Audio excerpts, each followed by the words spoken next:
Bismillah, Assalamualaikum sahabat Nuran. Gimana nih kabar kalian? Semoga baik-baik saja, sehat-sehat dan banyak rezekinya. Amin. Nuran kali ini ingin membahas tentang gimana mereka memiliki kelebihan yang hampir sama dan pengikut yang hampir sama juga banyaknya. Dapat menyembuhkan penyakit dengan cepat dan cara mereka sangat mudah mengatasi masalah saat melakukan kemampuannya. Inilah manusia yang memiliki kekuatan super. Simak sampai selesai supaya tidak salah paham. Seseorang spiritual yang memiliki 30 juta pengikut lebih dari penjuru dunia.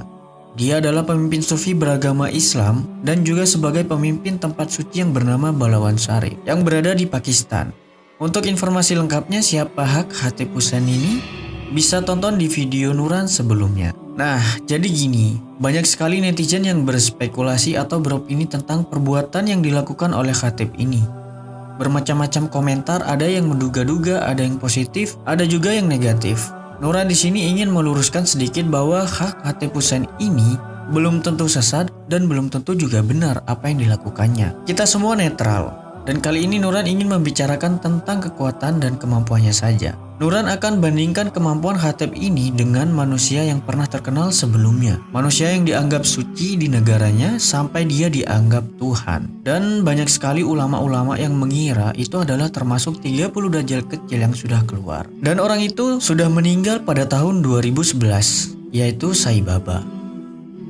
Khatib Hussein memiliki kemampuan yang dikenal sebagai pengobatan spiritual, hampir sama dengan yang ada di Indonesia. Tapi Khatib Hussein ini memiliki metode sendiri dalam menyembuhkan pasiennya, yaitu dengan cara meniup seperti alunan beatbox.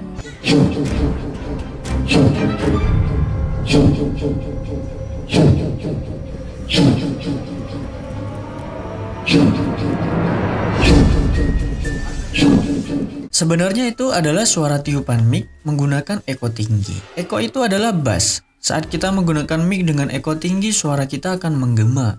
Itulah yang dilakukan Khatib Hussein. Suatu ketika Khatib Hussein ini meniup dengan berkali-kali, timbul terjadinya keanehan seperti pasien kesurupan, menjerit seperti ada yang tiba-tiba merasuki tubuh pasien. Khatib Hussein ini juga mampu mengeluarkan sesuatu benda tak wajar.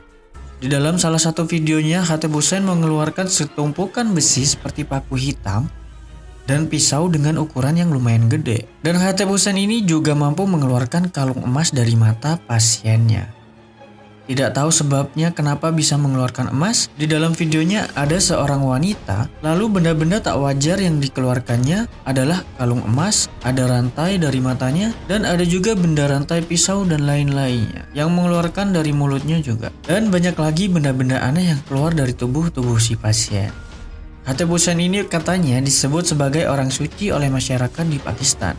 Pengikutnya yang sampai 30 juta dari seluruh dunia. Khatib Hussein sangat baik dan melayani semua pasien dan pengikutnya. Seringkali Khatib ini menyambut pasiennya dengan menyentuh kepalanya, sehingga ada yang sampai dirasuki makhluk gaib di saat Khatib Hussein memegang salah satu kepala pasiennya. Menurut masyarakat di Pakistan, Khatib Hussein adalah tokoh besar di Pakistan. Banyak sekali masyarakatnya yang mempercayai dia adalah wali Allah. Allahu a'lam. Membahas tentang Khatib Hussein, sebelumnya ada manusia yang lebih hebat kemampuannya dari Khatib. Dia juga dari India, lebih tepatnya di desa Puttaparthi. Manusia ini dulunya menimbulkan pro kontra. Banyak sekali ulama-ulama menganggapnya dajjal kecil, yaitu termasuk 30 dajjal kecil sebelum keluarnya dajjal yang sebenarnya. Dia adalah Sai Baba. Sai Baba sudah memiliki kemampuan sejak dilahirkan. Dari masa kelahirannya yang aneh, yaitu di saat Sai Baba lahir ada yang mengatakan bayi Sai Baba tersenyum dan tidak menangis. Di saat Sai Baba remaja pada waktu itu juga kemampuannya terlihat, bisa menyembuhkan penyakit seketika. Dan seiring usianya bertambah, Sai Baba memiliki jutaan pengikut di seluruh dunia. Sai Baba sendiri dipercaya sebagai orang suci, utusan Sang Pencipta. Katanya, kemampuan Sai Baba ini ada 20 kemampuan yang sama dengan Dajjal pada masa itu. Kita akan bahas beberapa saja kemampuannya. Intinya Sai Baba ini seperti manusia super yang ada di film-film loh. Wallahu a'lam.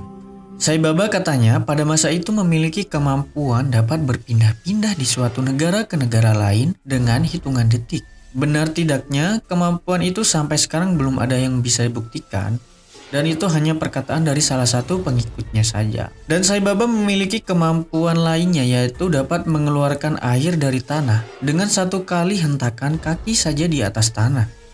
Dan air itu sampai sekarang masih tetap bercucuran mengalir. Ada juga kemampuan yang mengeluarkan harta emas dengan hanya sedikit gerakan dari tangannya. Menyembuhkan pasiennya dengan hanya dipegang kepalanya. Sai Baba juga pernah menurunkan hujan dengan sekejap waktu itu. Dan banyak sekali pengikutnya yang menyaksikan. Kemampuan satu manusia ini benar-benar di atas rata-rata manusia. Dan mengejutnya lagi, pengikut Sai Baba ini mempercayainya dia adalah manusia abadi pada waktu itu. Tapi pada akhirnya Sai Baba juga meninggal dunia pada tahun 2011 lalu akibat serangan jantung. Ada yang mengatakan kematian Sai Baba itu hanya jasadnya saja. Rohnya sudah menjadi jelmaan Yesus Kristus. Wallahu a'lam. Sahabat Nuran, itulah dua manusia yang memiliki kemampuan di atas rata-rata manusia pada umumnya. Tujuan mereka sangatlah mulia dan baik, yaitu bermanfaat juga bagi semua manusia dan pengikutnya. Tapi, sahabat Nuran, kita harus berhati-hati. Sebagai manusia biasa, kita harus tetap berpegang teguh dan menebalkan keimanan kita bahwa segala sesuatunya adalah dari Allah Subhanahu wa Ta'ala. Karena tiada Tuhan selain Allah dan Nabi Muhammad adalah utusan Allah. Maka dari itu, kita cukup lihat saja apa yang dilakukan manusia-manusia seperti itu. Bahkan, bukan hanya pada Hak Hatib Hussein atau Sai Baba saja. Sekeliling kita mungkin ada orang seperti ini. Kita tidak perlu sampai memuja-mujanya dan menjadi pengikutnya. Karena itu adalah salah satu perbuatan musyrik. Perbuatan yang menimbulkan akan menyekutukan Allah Subhanahu wa Ta'ala. Memang kita merasakan manfaatnya, kebaikannya atau pertolongannya, tapi kita tidak boleh bergantung pada manusia. Bergantunglah kepada Allah Subhanahu wa Ta'ala dan selalu meminta perlindungan Allah Subhanahu wa Ta'ala. Semoga video ini adalah video yang sangat bermanfaat Sobat Nuran dan menjadi titik kesadaran kita sebagai manusia biasa. Tetaplah rendah hati, karena rendah hati bukan berarti rendah diri. Jangan sampai kita menyekutukan Allah ya sobat. Nuran pamit, semoga kita dijadikan manusia yang semakin bertakwa kepada Allah Subhanahu wa Ta'ala. Wassalamualaikum warahmatullahi wabarakatuh. तस्लीम नहीं करता इसलिए कि वो इस मकाम तक पहुंचे हुए नहीं है। इस वक्त इस बच्ची की आंखों से ये जो जंजीर निकल रही है